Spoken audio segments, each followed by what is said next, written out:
అందరికీ స్వాగతం. ఈ పాఠంలో వేమన శతకంలో ఒక పద్యం నేర్చుకుందాం.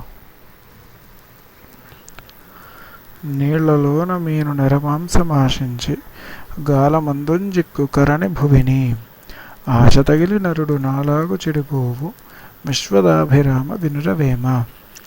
ఇక్కడ మీను అంటే చేప, ఎర్రమాంసము అంటే నీటిలో ప్రాణులను అంటే చేపలను మొదలైనవి పట్టుటకు వాడే మాంసము.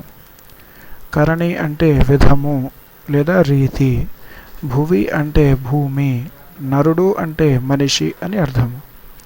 ఈ పద్యానికి భావము నీటిలో ఉన్న చేప ఎర్రమాంసము ఆశించి గాలమునందు చిక్కును ఈ విధముగా భూమిపైన, అదేవిధంగా ఆశ పుట్టి మనిషి అలాగే చెడిపోవును.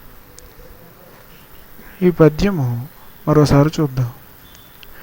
నీళ్లలోన మీను నెరమాంసం ఆశించి, నీటిలో ఉన్న చేప ఎర్రమాంసము ఆశించి గాలమందుం చిక్కు కరణి భువిని, గాలమునందు చిక్కును ఈ విధముగా భూమిపైన. ఆశ తగిలి నరుడు నాలాగు చెడిపోవు, అదేవిధంగా ఆశ పుట్టి మనిషి అలాగే చెడిపోవును. విశ్వదాభిరామ వినురవేమ.